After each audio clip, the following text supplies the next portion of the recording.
Jasmine once again.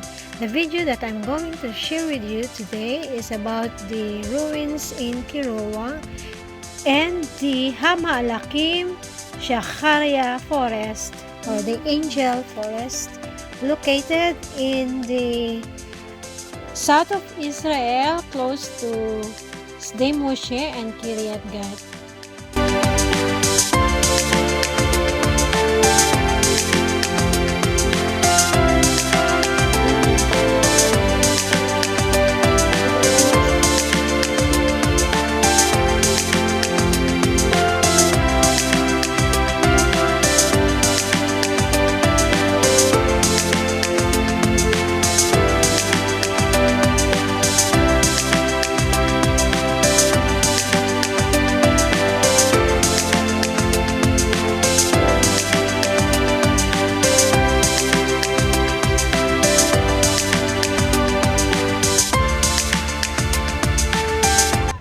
So in this forest, we saw a lot of people playing and doing barbecue. It was a fine day for family and friends, and this is the lookout for fire. But unfortunately, it was closed, so I cannot get up. And this is the almond blossom. Look at the beautiful flower of the almond tree. So after this, we proceed to Tel Gezer. Tour the well-fortified Tel Gezer, the biblical Canaanite holdout that wouldn't fall. One of the rare sites with written evidence matching it to its Bible location. The massive 32-acre park is free for all and boasts layers of history down to King Solomon's time. Rarely do archaeologists and historians have written proof that positively identifies a Holy Land site mentioned in the Bible. That's why the rock inscription discovered at Tel Gezer in the early 1870s made such a splash. The words written on the rock in ancient Hebrew read "Boundary of Gezer." Over the years, quite a few more Gezer boundary stones have been recovered on the Tel or hill. The word Gezer appears in the Bible over a dozen times. Its third mention is written within the context of the territories assigned to the Israelites who, after the Exodus and a 40-year sojourn in the desert, were primed to settle down in the land that God had said would be theirs. That promised land, flowing with milk and honey, was also filled with Canaanite cities that didn't take the Israelite invasion lying down. And while the Israelites did manage to conquer a number of Canaanite cities, several others didn't capitulate. One of these was Gezer, which Joshua had assigned to the tribe of Ephraim. A large and important city, Gezer was part of the Egyptian Empire and ruled by people who corresponded often with the pharaohs. It was only during King Solomon's reign, hundreds of years after the Israelites failed to take the city, that Gezer fell under Israelite control. Even then, this happened only because the reigning pharaoh devastated the city, slew the inhabitants, and offered Gezer to King Solomon as a gift when the Israelite monarch married his daughter. Gezer is in the eastern foothills of the coastal plain or Shafela region of western Israel. It is about 14 miles, 22.5 kilometers east of the Mediterranean Sea, and about 19 miles, 30.5 kilometers west of Jerusalem. Tel Aviv sits about 17 miles to the northwest of Gezer. Gezer was on the international north-south travel route called the Via Maris. It was also on a major east-west route that linked the coastal plain to Jerusalem and beyond. Gezer is one of the largest tels in Israel. Whoever controlled Gezer had significant control over the ancient world. Gezer began to be inhabited some 5,000 years ago. It has around 21 layers of civilizations. A tel is a mound of earth that develops as one civilization builds upon another. The Canaanites first lived here from around 3000 BC to around 2000 BC. Sadly, there had been found on this site many sacrificed babies. When the Israelites arrived in 1406 BC, they failed to drive out the Philistines and occupy Gezer. As a result, the Philistines lived here from around 2000 BC until King David subdued them in around 1000 BC. Gezer existed during the time of Christ. Gezer is mentioned 14 times in the Bible.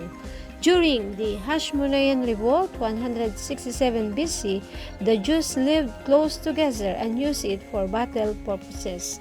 The Ottomans, 15th and 16th centuries, lived here as well. The Book of Kings indicates that a pharaoh later controlled the city, but he gave it to King Solomon and his daughter. King Solomon then made Gezer one of his top cities. However, 5 years after the death of Solomon, Pharaoh Shishak plundered Gezer and many other cities of Solomon's kingdom. The Israelites later rebuilt Gezer, but in 733 BCE, the Assyrian king Tiglath-Pileser III conquered and destroyed Gezer.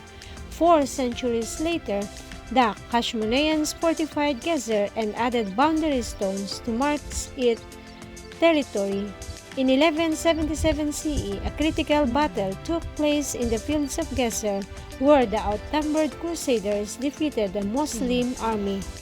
Since the early 20th century, several archaeological expeditions operated at the site, unearthing a wealth of finds from different periods. Ruins.Tel Gezer. Today, Tel Gezer is a national park. It is open year-round and free of charge. Its most notable finds include Solomon's Gate. Archaeologists uncovered a 6-chambered gate at the city's southern wing, resembling 6-chambered in Gezer and Megiddo. Archaeologist Yigal suggested these gates date to King Solomon as recorded in the Book of Kings.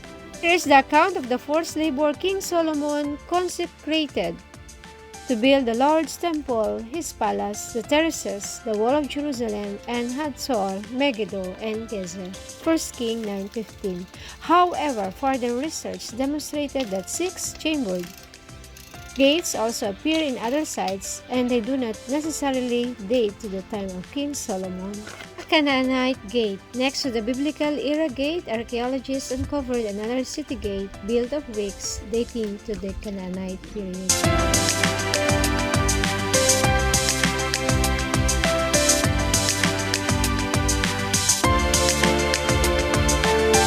The water system that hydrated Tel Gezer. The largest and oldest water system in the ancient Near East can be found at the site of Tel Gezer. Well situated on the Via Maris, Tel Gezer was a prominent fortified city-state in Middle Bronze Age. Tel Gezer Water System Project has spent the last 7 years excavating Gezer's rock-hewn water system, which have provided water for the residents of the city. The water system is comprised of a keyhole-shaped entrance measuring 26 feet high and 15 feet wide, a long shaft stretching down at a 38-degree slope, and a basin for water collection. Over the course of the excavation, the archaeologists have removed over 550 tons of thick rock-filled mud and have dug about 145 feet underground, but there is still more to go. Perhaps another 550 tons of mud would need to be removed to get to the bottom of the system. Water supplying system was hewn in the Middle Canaanite period that includes a shaft and a sloping tunnel that descends to a depth of 40 meters below the surface to the groundwater level. The tunnel allowed the city access to water sources even during a siege. Today, there is no water at the end of the tunnel. The descent takes place on a narrow, steep staircase. A tablet of soft limestone inscribed in a Paleo-Hebrew script. The Gezer calendar is one of the oldest known examples of Hebrew writing, dating to the 10th century BCE. It was discovered in excavations of the biblical city of Gezer, 30 miles northwest of Jerusalem, by R.A.S. McAllister in his excavations between 1902 and 1907, and it is preserved in the Museum of the Ancient Orient in Istanbul. The calendar describes monthly or bi-monthly periods and attributes its duties such as harvesting, planting, or tending specific crops. This is the 10th century inscription. 2 months of harvest, 2 months of sowing, 2 months of late planting. The cultic place at Tel Gezer. The cultic place has no equal in the land of Israel in the era of the Canaanite cities. It is composed by an alignment roughly on a north-south axis of 10 monoliths and 1 basin. The monoliths are not equal in size or shape.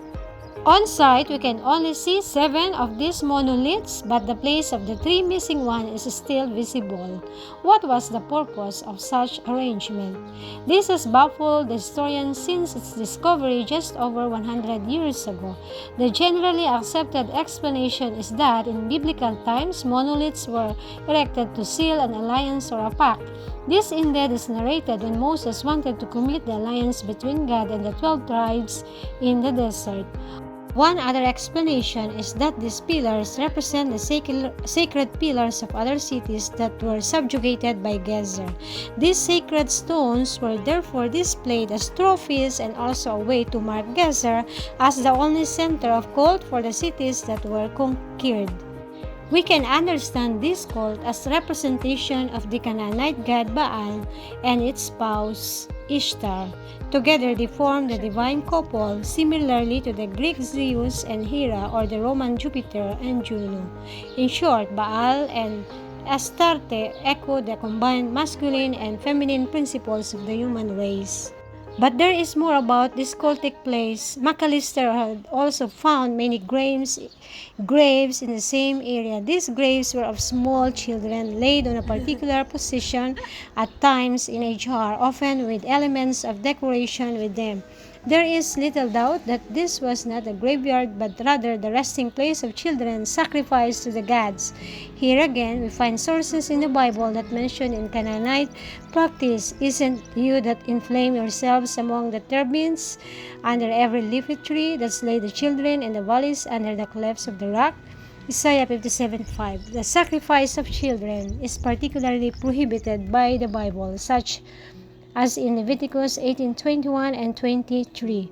Further, such sacrifices are described as a demonic practice, and they served their neighbors' idols, which became a snare into them. Yeah, they sacrificed their sons and their daughters unto demons, and shed innocent blood, even the blood of their sons and of their daughters, whom they sacrificed unto the idols of Canaan.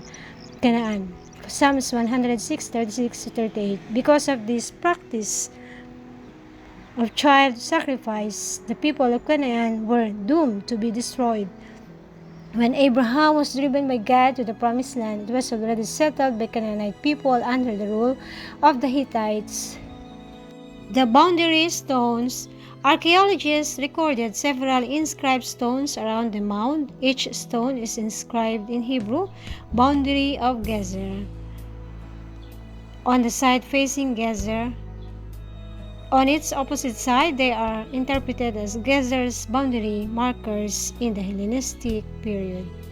Aside from the wealth of archaeological finds, Gezer's hilltop offers stunning panoramas of the coastal plain and the Ayalon Valley. During the spring months, like now, the site blooms with carpets of wild flowers.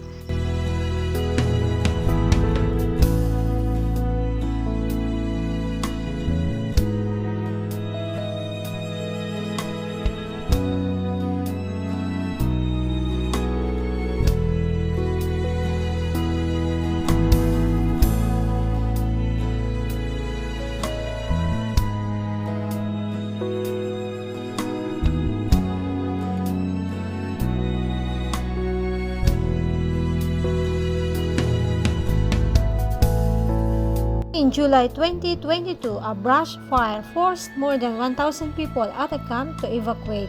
It caused extensive damage to Tel Gezer, which hosts artifacts dating back 5,000 years and 26 layers of settlements from the early Bronze Age to the Crusader period. One farmer caused the burning of an entire national park.